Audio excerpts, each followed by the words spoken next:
Welcome to the Coop Tank. I'm your host, Steve Cooper, coming to you from Sweet Recording in beautiful Mount Laurel, New Jersey. You know, people, if you have a video cast, a podcast, an audio book, you need some production for your website, Sweet Recording is the place for you. Joe Ginjami, not only a great guy, but he knows his stuff and he's honest. So check them out at Sweet Recording, SUITE recording.com, or email them at hello@sweetrecording.com. Anyway, we have another great show this week. You know, once again, I always bring people I like. And so if you want to get on the show and I don't like you, don't ask. You'll know if I don't like you. And it's someone I always bring together some top shakers and movers in the business world. And today is no different. First, we have from Lauretta Birnbaum LLC, Lloyd Birnbaum. Good morning. How are you, Steve? Doing great. Thank you. Next, a gentleman who I met his twins the other day. Adorable kids, but they were full of energy from Windows management experts. It's Matt Tinney. Hey, Steve. How are you? I'm great. And finally, from Converge HR Solutions. And she also has a great networking group. We have Anna Ehlenberger. How you doing, Anna? Hi, good. Thanks, Steve. Thanks for having me. So we're going to start off just so the listeners know what you do, who you are. Just give a little 30 to 45-second commercial of what you do. We're going to start with you, Lloyd. Good morning. So I'm Lloyd Birnbaum. I'm a founder of a law firm that's located in South Jersey. I formerly was a big law lawyer for 20 years, and about 15 years ago started my own firm and grew it to about 25 lawyers, and we practice what we call business law. We're a business law boutique. So my specialty is real estate, all aspects of real estate, buying, selling, leasing. I've written on commercial leasing, and most of it is the real estate work that I do is commercial for businesses. I do a lot of development and leasing work for companies in the area, who are expanding, growing businesses, or they're moving businesses or opening new locations. And the firm does all sorts of M&A work, intellectual property, copyrights, trademarks, and bet the house litigation. Our specialty of business divorces. We don't do matrimonial work. We don't do personal injury, but we're there for our business clients, entrepreneurs, and investors. Thank you. And Matt, tell us about Windows management experts. Absolutely. So we basically help clients take regulatory and compliance obligations into allowing our clients to meet those obligations from a compliance and regulation. So if you're in healthcare, or you're in financial, or you're a federal government, typically following like NIST CSF, or, you know, all the other frameworks that are out there which apply, but it's really about helping clients meet those compliance and regulated requirements actually that they work in. And we do so through a security approach. We have developed our own security evaluation and remediation technology, which sits in Microsoft Azure, and it's very focused around clients that are using Microsoft technologies, both on-premise and Microsoft 365. So we quickly evaluate and we quickly remediate from a compliance perspective. So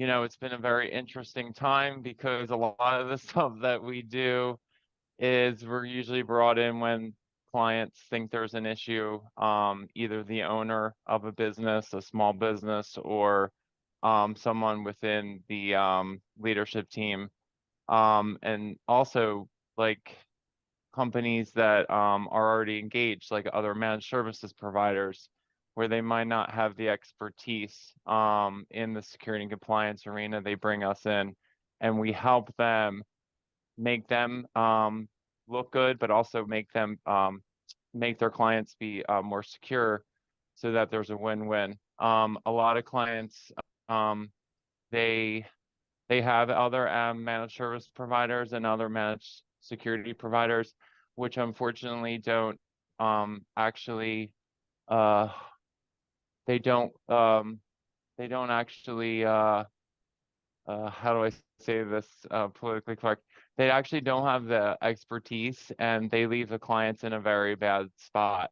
Some of which, when we brought in, they have been breached already, and they already have an MSSP or an MSP that has not notified them because they don't have the technology and the staff and the expertise. So it's a bit of a tricky situation when you're brought in after a breach. That usually happens about 50% of the time.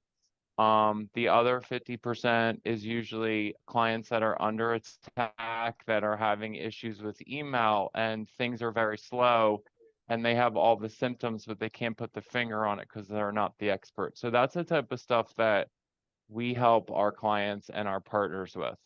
All right, great. And how about you, Anna? And I love the name Converge. I don't know why, it just sounds good. Converge. Tell us about Converge HR Solutions.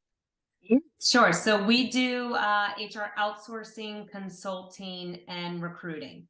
So we're working with small to mid-sized businesses that don't have any internal HR support, or they have minimal internal HR support. So we come in and act as their HR department.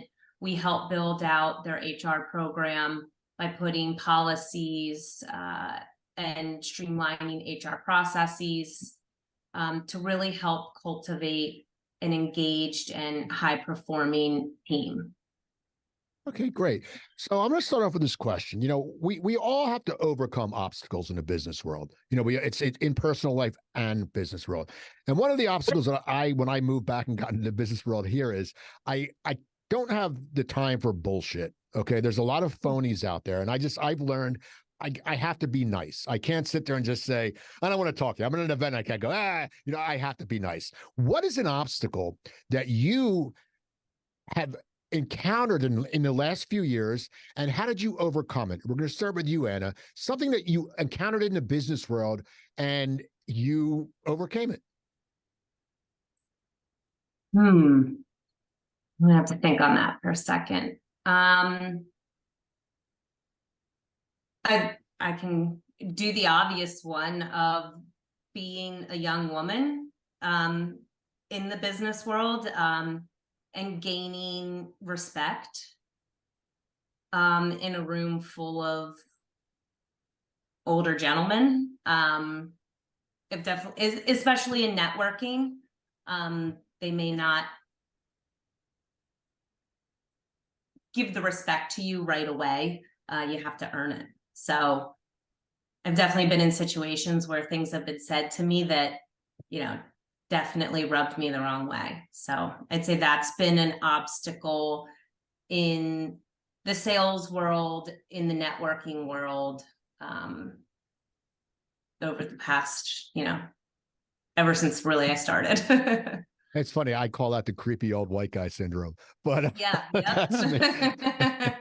How about you, Matt? What's something you've overcome in the last few years that you've run into that's been like a wall somewhat in the business world?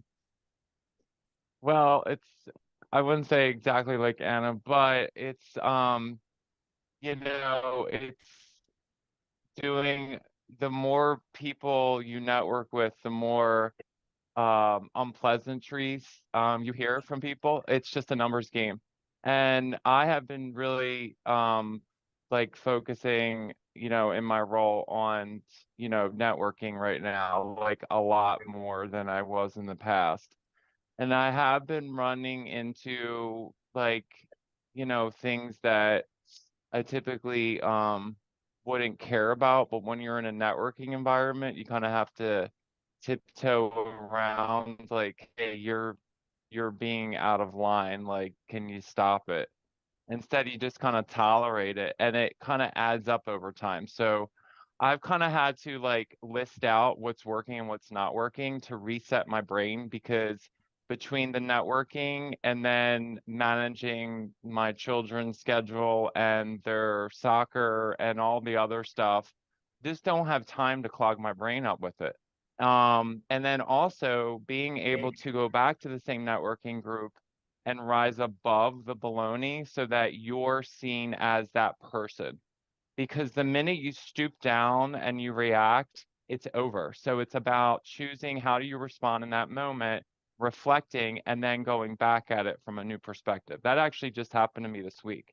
I had 3 runs of 3 bad interactions, I'll call them, that forced me to reset. I was depleted. I took it personal. It's very hard for me not to take things personal. I want to people please. And that's one of my downfalls. And I have to look at that and I have to acknowledge it. And then I have to move on because I'm about growing and expanding. So that's one of the big things that happened literally this week. And I just got to the end of it, like literally today. So thank you. How about you, Lloyd? It's interesting, as you guys were speaking, I was writing down some some obstacles that I've overcome, and one of those is being at an event with too many lawyers. I mean, if I'm looking to meet people, it's hard enough to find the groups where the proper audience is for a lawyer. And if I'm at a function and there are too many lawyers, I used to just leave. And now I rather than just leaving, I would zero in on 1, 2, 3 people, and wouldn't try to meet everybody there, but just try to have deep conversation with people who seem to be at a level in a business where they could decide on a lawyer. And many of them, most of them they already have a lawyer. Like, they have a lawyer, they have a good relationship, they're happy with their service. So why switch? And so the way I've started to overcome, I've been doing this for a while now, the way I overcame that obstacle was to look for opportunities for those people, to give instead of looking to get. Some very good people out there had taught me that it's much more important to give, because when you give, people see you in a different light. They're not like, they don't see you as gimme, but they look at you as someone who can give a value add. And so I look for opportunities that I could present to people, and by presenting opportunities and being creative, I'm able to get in the door and get the business, so to speak. The other obstacle that I'm still having trouble getting over is when I meet people or I'm introduced to people. I'm very much a people person. Relationships mean a lot to me, and I have found that instead of asking for the business, I end up becoming friends with the people who I'm meeting. And then it's like they get to know me, they get to know what I do.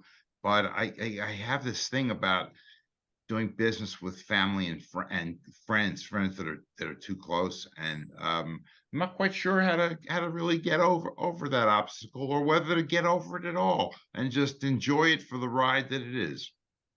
Okay. Well, we're talking about networking. We all went into that way right now. I want to ask you, what's a characteristic that you have that has helped you in the business world? I think mine is somewhat my sense of humor. I can make someone laugh, and I think that's helped me a lot. Because I'm not as serious. I'm not uptight, even though I am very uptight. I don't appear uptight. But what's a characteristic? I'm going to start with you, Matt. What's a characteristic that you have that has helped you in the business world? Matt. I would say definitely, yeah, I would say probably I know it's overused, but like empathetic and compassionate, but also present and focused and listening. Like too much noise and too much talking. Oh my goodness. Yada yada yada about how great you're in the business and the pitch, and it's like, who cares? Who are you? What are you about? Like, what makes you get up in the morning and go to work? Like, there's gotta be more than just going with this you know, the regular old conversations. It's like, what makes you tick? What makes you motivated? So that's kind of one of the things that I like more. And then, you know, to Lloyd's point, he mentioned about helping others. I've actually, that's kind of what I'm about. And I've been seeing that more and more. Like I connect people, they're doing business. I find out after the fact, but like that's what I'm about. That's what makes me tick. Like that's what makes it all worth it is connecting people, helping people, and then just letting and then stepping out and just letting the magic happen. I've really gotten into that, and that's kind of that's what I'm about. Okay, how about you, Anna? What's a characteristic that you think has helped you in the business world? I would say I think people find me to be trustworthy. If they come to me, a client comes with a problem or an issue, they trust that I will give them the truth. And I think in networking, people trust that if I'm making introductions, it's because I feel that it would be a true valuable relationship.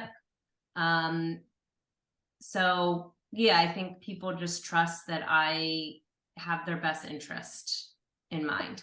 Okay, now how about you, Lloyd? What's a characteristic that you have that has helped you? Well, Matt said one that has helped me, and it's the same: being present and focused, being in the moment, and not having your mind wander onto different things, but to be. I've always called it active listening, to be a good listener, and I find that most people like to talk about themselves, and so I have worked hard at being an active listener. Very easy for me to interrupt someone, but it is much better to remain as an active listener, and then use what you learn to follow up with people, which goes to something that Anna hit on about being trustworthy. I mean, in my business, a profession as a lawyer. I mean, if my clients don't trust me, if people don't trust me, they're never going to stick around or use me. And I would say that being smart, being creative, and showing that I care are important characteristics that have helped me. Okay, it's funny, Matt, you had answered about motivation. That was the next question I'm going to ask. What motivates you? You know, we all get motivated for different reasons. Some people get motivated for money. Some people get motivated. For me, I love talking to people. I love interviewing people. I love interacting with people, which is funny because I don't like a lot of people, but I like all of you. But what motivates you? We're going to start with you, Matt, because you brought it up about, you know, when you said when you meet with someone, how do you get out of bed? What motivates you? Is it your kids, or what is it that motivates you? I think it's really about helping.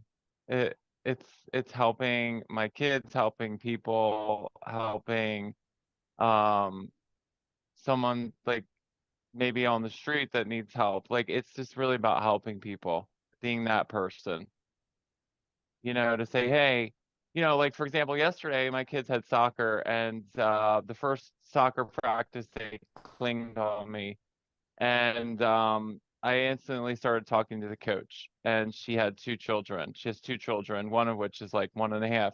Well, yesterday she was there by herself and I saw she was struggling a little bit. And I said, hey, how can I help you? And at first she was like, no, I got it. And then at the end, I asked her again, and she allowed me to contribute by bringing the soccer net back to the facility because she had her daughter that was 1.5 in her arms and the other one in the carriage. So I felt like, you know, you can help people, but they also have to be willing to want that, like, you know what I mean? Like you have to be okay if they don't want the help. Like you can't assume they want help. You can ask. So I feel like, but if you are staying true to who you are, you won't have any regrets by asking, even if they say no.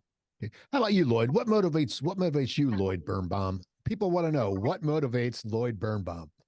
Well, I'm going to be honest here. money has always been a motivating factor for me. You know, I grew up in Brooklyn. I didn't have any money.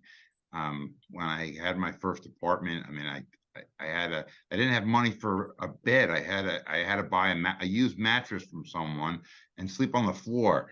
And so money's always been a motivator for me. But later on in life, I have 4 children, and I would say that as much as I love my dear wife, my children are major motivators for me. Spending time with them, caring about what they're doing, their happiness motivates me. And I think that the something that has motivated me quite a bit is learning. One of the things that I like about my practice of law is that I'm constantly learning new things. I love being intellectually challenged. And when I'm intellectually challenged and there's money coming along with it, and I have time to spend with my family, I am very motivated. Right. How about you, Anna? What motivates you?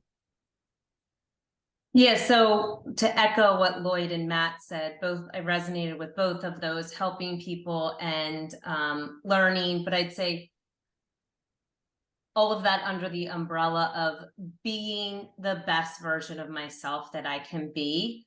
So continuing to learn how I can improve on myself, whether it be in parenting, work, networking.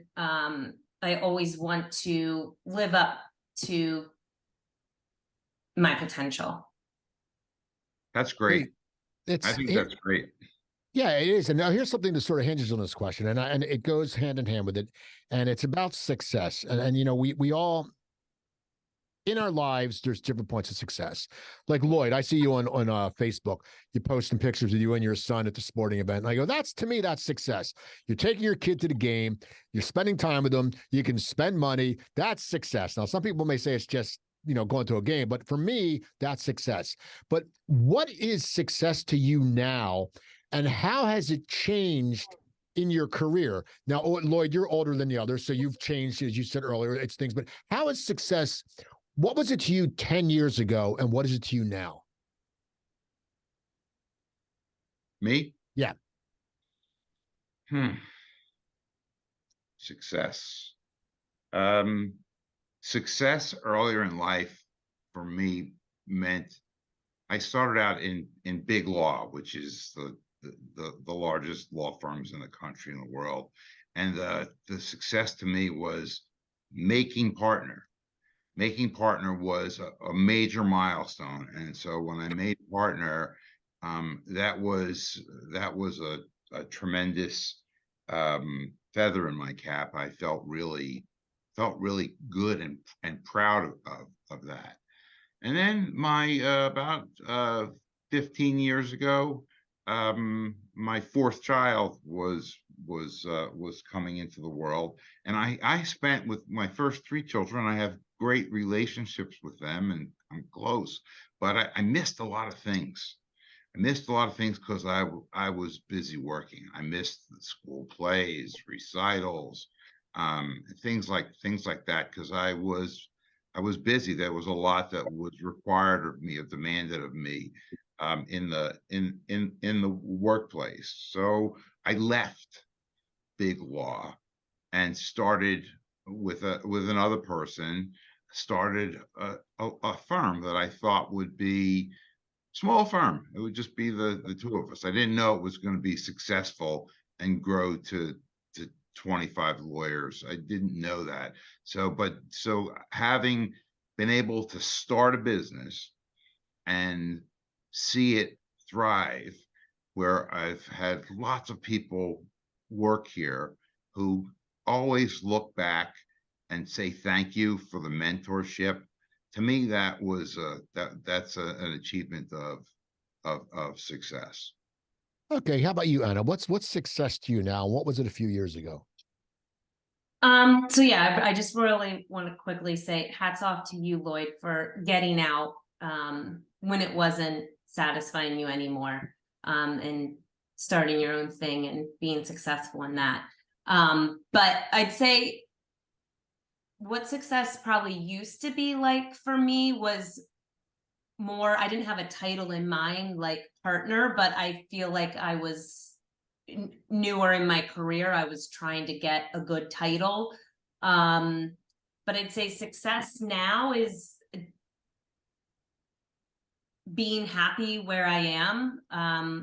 I'd like to say I'm successful where I am. Now, I obviously have lots of goals that I want to reach throughout my life that I have not yet. So I definitely have those in mind.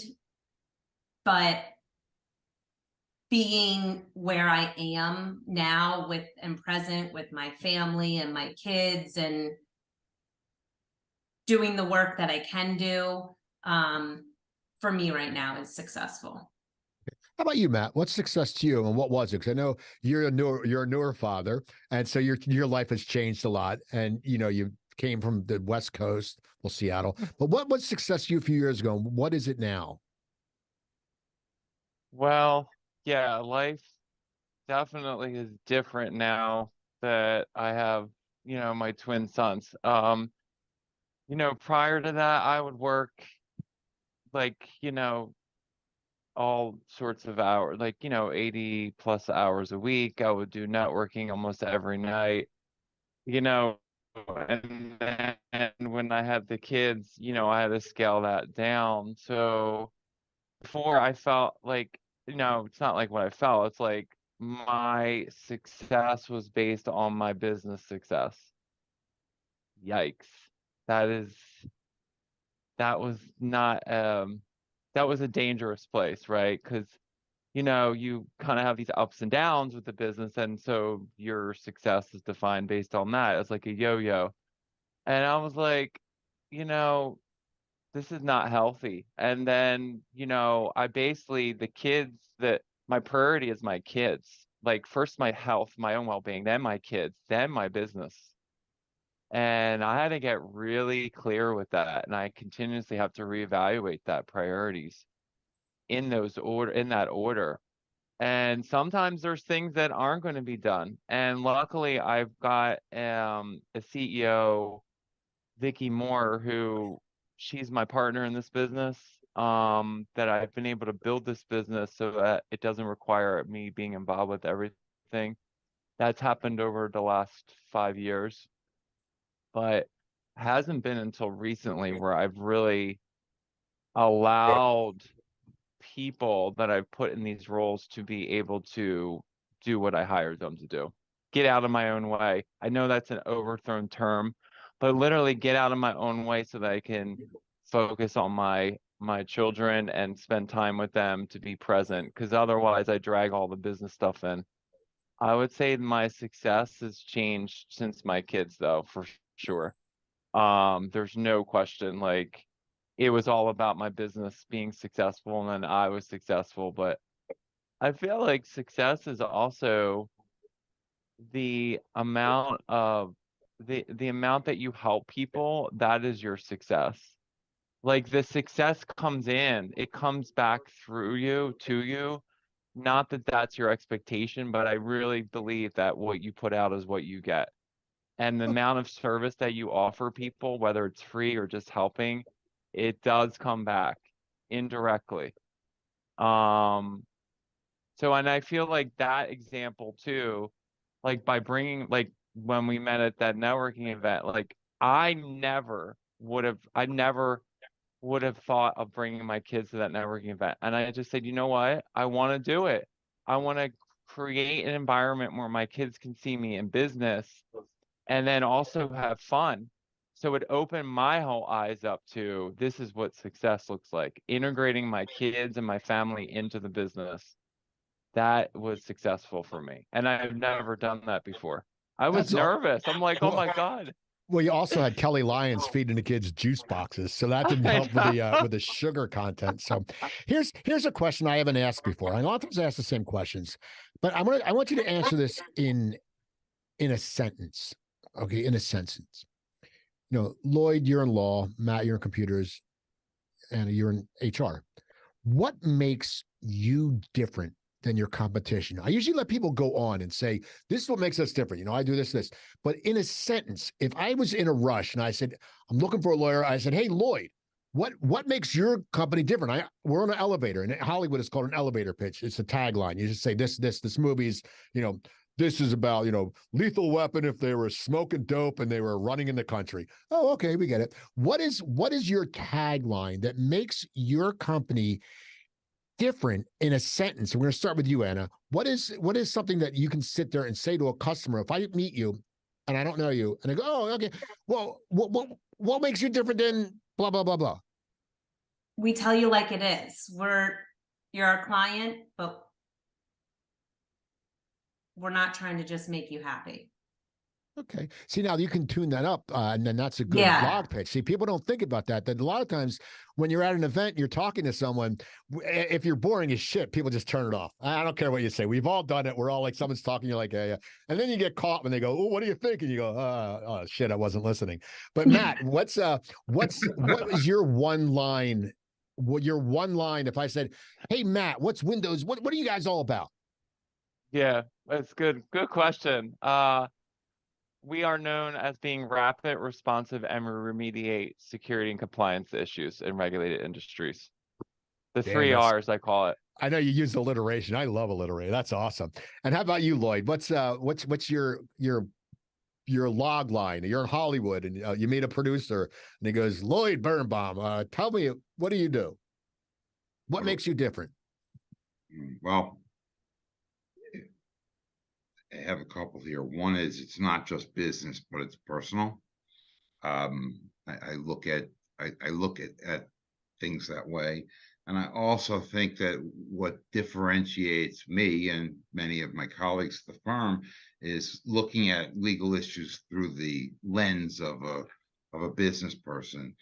Quite a few of us at the firm have been in business or have had. I have an MBA. Some people have, other people have different advanced degrees, and again, many of us have worked in a business, and so we tend to look at legal issues through the lens of a business person. You know, business people, they don't want us to wait. They want things turned around quickly, but they want creativity. They want efficiency, and so we try to look at things the way a business person does, to through that lens, to differentiate ourselves. All right. Well, here's something I always love this question because it gets me riled up, and I love to get riled up. We're all on LinkedIn. We all use LinkedIn for business. Okay. And I always bring up something that bothers me about LinkedIn. Okay. There's always something every week, you know, people have different terms, maybe influencer, this or this. This week, what's really bothering me is these self-proclaimed, I don't know, self-proclaimed gurus or self-proclaimed experts or self-proclaimed motivational speakers who, when they do their videos, they're talking at you. They come across so condescending, and they need to take a class. They're overacting. They're like, yo, you need what I need. If you don't do what I do, you're wrong. And that pisses me off because I think they're completely full of shit. Okay. I think they're just sitting there, and it's this animated thing to make them feel important. What is something about LinkedIn? It could be a word, it could be a catchphrase like self-proclaimed expert. What is something about LinkedIn that you sit there and you go, holy crap? Like, what is this? Matt, what is something on LinkedIn that really irks you? And you can say pissed off. Everyone can say pissed off because that pisses me off. My wife worries. I mean, I get pissed off at Gus the Groundhog on TV because he annoys the hell out of me. This is what my wife lives with. But what's something on LinkedIn that pisses you off, Matt? I feel like the selfies. I mean, what in the world are we doing? Go to Facebook.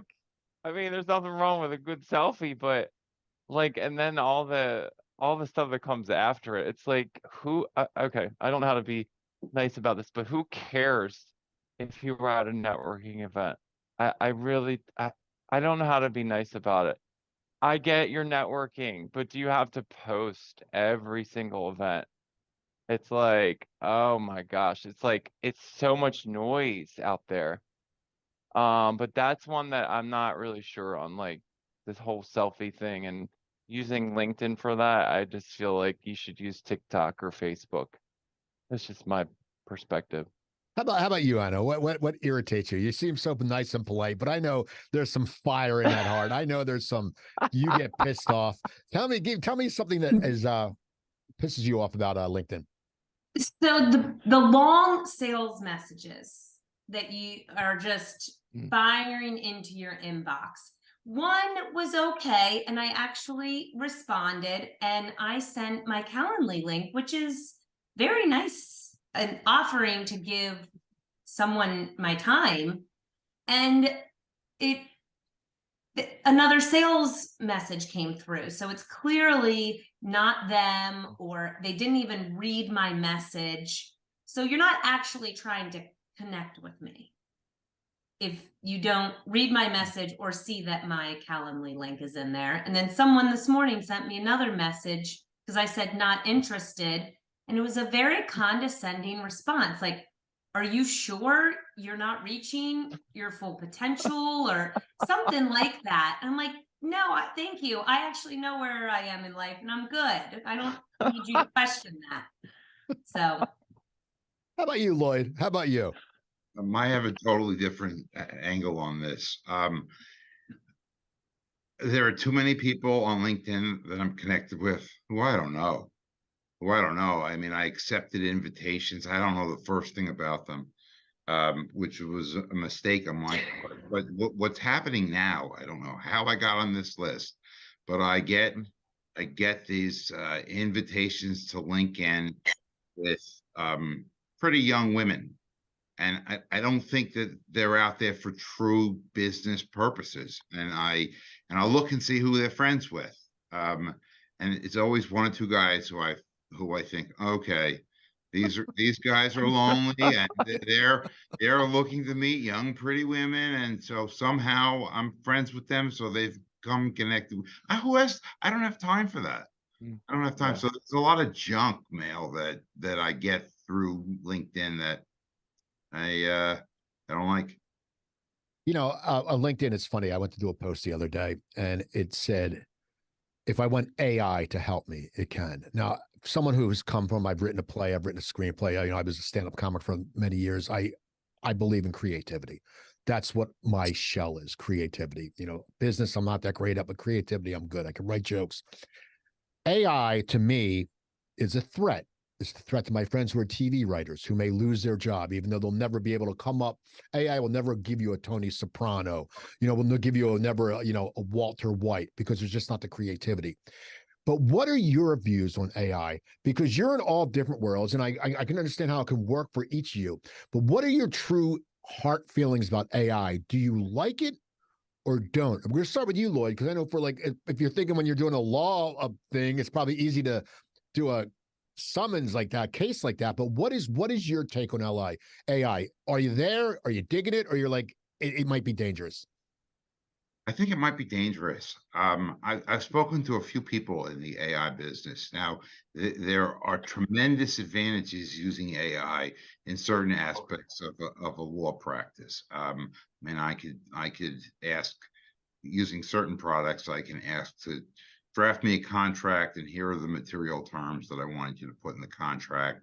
And if my database has been entered properly, it'll find me a contract that kind of looks a little bit like it and has my favorite material terms. And so in that respect, I like it.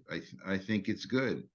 In other respects, it's really bad. Some lawyers in New York, one particularly, got in trouble because they submitted a brief to the court in a case that was going on, and the AI made up the cases, made up citations, the years that the cases were decided, and those cases were phony. They didn't exist. They were phony cases, but the AI somehow figured it out. The other thing that gets me wary about AI is children. So my youngest is 15 years old, and I've had conversations with him like, don't rely on AI to write your papers. I mean, it's very easy to do that. I have a daughter who's in college, and she showed me how easy it is for a student to have a paper written. I read, I think it was either in the New York Times or the Wall Street Journal, about how college applicants are using AI to write their essays. Well, they're not really writing their essays, and they're not even getting a rough draft. They're trying to pawn off an AI written essay as their college essay, and that, I don't know, that leads to a lot of BS, phoniness, and it sets me off in the wrong way. Yeah, I wrote a AI wrote a love letter to my wife, and they used the wrong name, so I got in trouble. Matt, what about AI for you? What is AI for you? Whew, you were in the doghouse, huh? So I think AI has its purposes. We use Microsoft Copilot in our response for security compliance. We use it to help with security operations and automation, but you can also take it to another level, which is like having it write blogs for you. And unfortunately Google's on to that, and we actually identified that we had actually a couple guest bloggers that were ironically using ChatGPT without our knowledge. So they are no longer writing with us, but it is a very, very I feel like it could be if used improperly, it could actually negatively hurt your business, and you might not even know it. Google frowns upon ChatGPT written blog content and any content. So that's one thing that a lot of people may not know. But there's other things too, like there's nothing that's going to replace someone doing the hard work. And that's really maybe what it's about, maybe a behavioral thing. Like people think it's easier to just have things written and then tweak it. I just think that sometimes you gotta roll your sleeves up. There's nothing that's gonna basically take away from you doing the hard work. Listen, ChatGPT is not going to build a house and remodel it, is it? Is a Right. robot going to do that? Maybe, but I feel like there's things that still need to be done, and it's one foot and one hand in front of the other. Get your hands in the clay of life. I just don't. I don't know. Okay. Not And how about really you? How a about big you, Anna? fan. So similar thoughts. It could be helpful to start a draft for a policy. But I am a little concerned for AI within HR because, human resources is human resources. You have to still have that human aspect. You're dealing with people, their employees. AI does not have that human aspect. It does not have empathy. So I know there's some HR solutions out there where the employees can chat. They have access to chat with someone. I'm assuming it's more like a chat bot or it uses AI.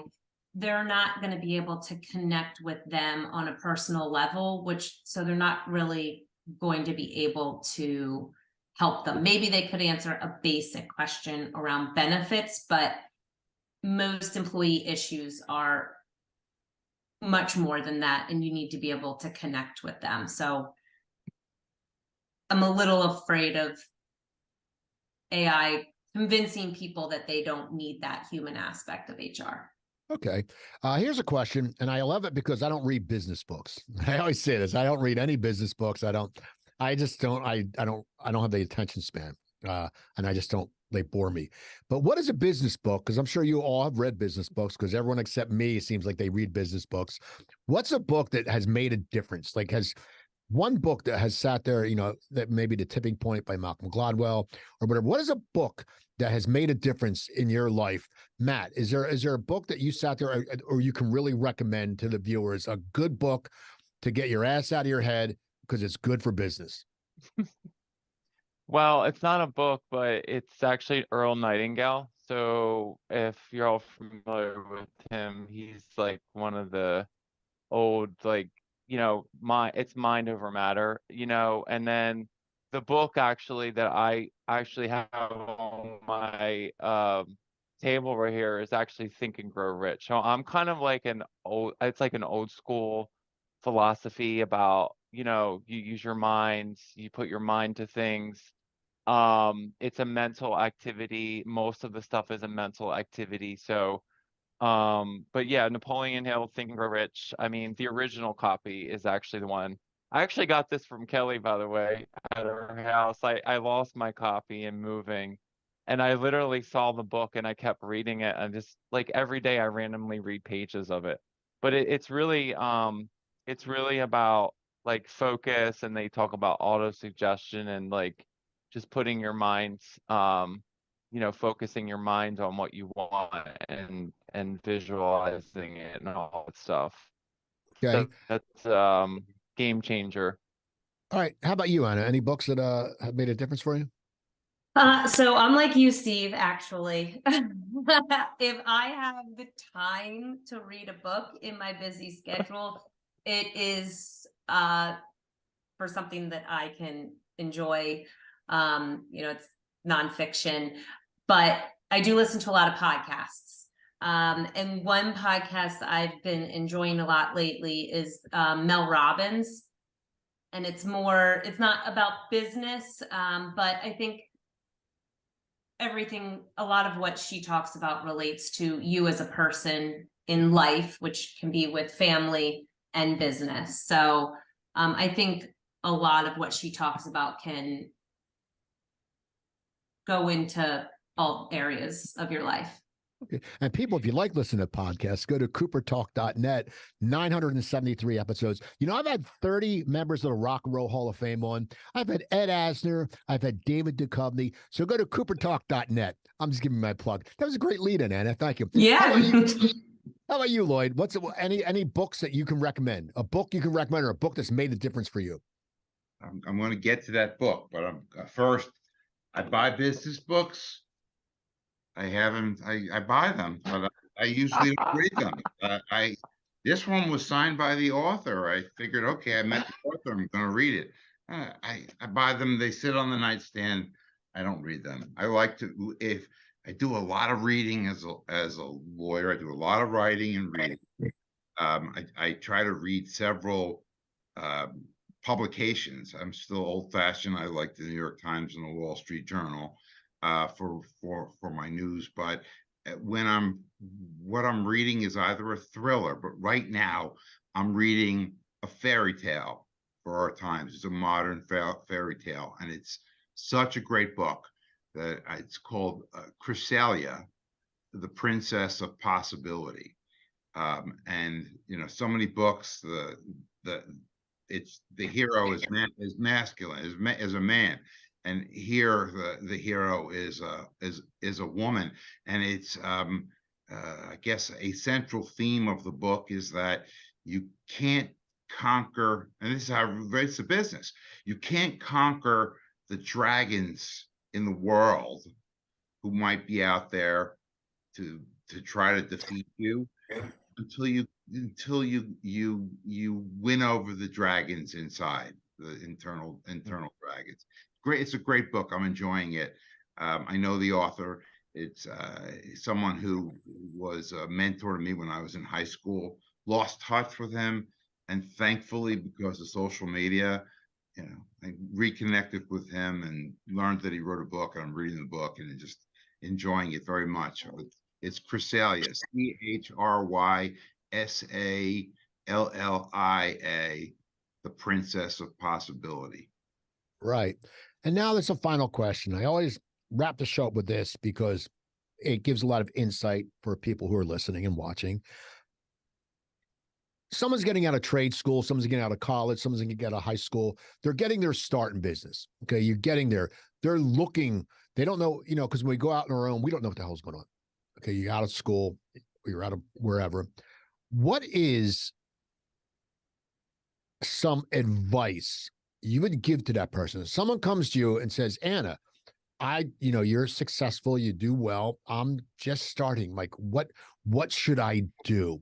What would you tell them, Anna? What's your advice to these people coming to you, a newbie? And I always use this, my mom would always say, bright-eyed and bushy-tailed. That was something I use it every week, attribute to my mom. But what is something that you would tell them, Anna? Advice. I would say, and I've said this before, that something I wish I knew when I was maybe younger is not everyone's that smart. I feel like when you're younger, you're intimidated. You think everybody knows what they're doing and they're so smart. And they have imposter syndrome. I don't know what I'm doing. I don't deserve to be here. So my advice would be like, don't worry about that. Not everyone is as smart as you think they are. You deserve to be there. So yeah, I think that'd be my advice. Okay, that's great advice. I haven't heard that one. I've heard a lot of different ones. That's very true. How about you, Matt? I would say you're never going to go wrong by trying something and failing at it. So try it early, and then if you don't like it, you can always change the direction. So, and the only way you're going to try is by getting hands-on experience. And the only way you're going to get hands-on experience is by people giving you the opportunity. And that's kind of the big thing. A lot of people, they don't want to give people opportunities because they don't have the experience and they don't have this, that, yada, yada, yada, yada. It's like, you gotta get to a point where you take a risk on people. And literally, I had that happen to me early in my career. I would never have had the opportunity to be in the role as a consultant if the person that hiring me didn't see my resume from Drexel out of all the University of Washington graduates. It was literally this guy giving me a chance, and I got an interview and I did well, and they brought me in as an intern. And I mean, but it's really about the person that's looking at the resume and giving you a chance, but also for people to take the steps, and it's okay to mess up. Okay. Kind of to Anna's point, How about you, Lloyd? I agree wholeheartedly with both of you, and I think that the advice that I give to young people is get yourself educated in whatever it is that you want to do. It's okay to be the dumbest person in the room. Surround yourself with smart people. They might stab you in the back. They might steal your ideas, but surrounding yourself with smart people will help with your own creative energy. Again, don't be afraid to take risks, especially when you're young and you're starting out here. Don't be afraid to take risks. The worst thing that can happen is you fail, and we learn more from our failures than our successes. And I think that you are never too young or never too old to try something new. I really believe that. And the last piece of advice I give to young people starting out is save for your retirement. Invest when you're young, because the compounding of money over the years will make a big difference if you start when you're younger, or rather than waiting until you're much older. Well, that was awesome, guys. I want to thank you all for coming on. Tell people how they can get in touch with you if they want to reach out for your services. Anna, how can they get in touch with you? Yeah, I'm on LinkedIn. I think I'm the only Anna Ehlenberger. So EHLENBERGER. Also, my email is Anna@ConvergeHRSolutions.com. How about you, Matt? Yeah, you can go to my LinkedIn as well. And then you can check out our website, windowsmanagementexperts.com. And you, Lloyd? I think if you Google my name, if you Google Lloyd Birnbaum, you got to spell the name right. So many people misspell Lloyd. It's LLOYD, and Birnbaum is another one that gets bastardized. It's BIRNBAUM. If you Google Lloyd Birnbaum, lawyer, attorney, you'll get to my firm's website. You'll get to my bio. You'll get to my LinkedIn.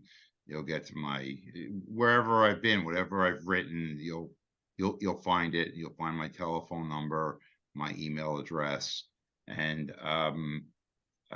thank you for having me on today. Yeah, we're gonna get a picture at the end, but people, so go check them out. Also, Go to YouTube, go to The Coop Tank, watch the past episodes, rate it, give it a good comment, subscribe. Also, if you're interested in advertising in the Coop Tank, email me at thecooptank@yahoo.com. The people who watch the show are business owners. The people who are on the show are leaders in the business world. So that's how you get the word out about your company. So hit me up. I can tell you, I can give you a great package. We can do it for 1 week, 2 weeks, 4 weeks, 3 months. I'll make a deal with you. Also, don't forget to go to Sweet Recording, SUIT recording.com. Joe Gangemi knows his stuff, man. He's great. That's why he produces this show. Check them out. Email them at hello@sweetrecording. If you have a podcast, a video cast, you need a studio built, audiobook, they have a ton of services. So I'm going to thank you for watching and listening. I'm Steve Cooper, and we will talk next week.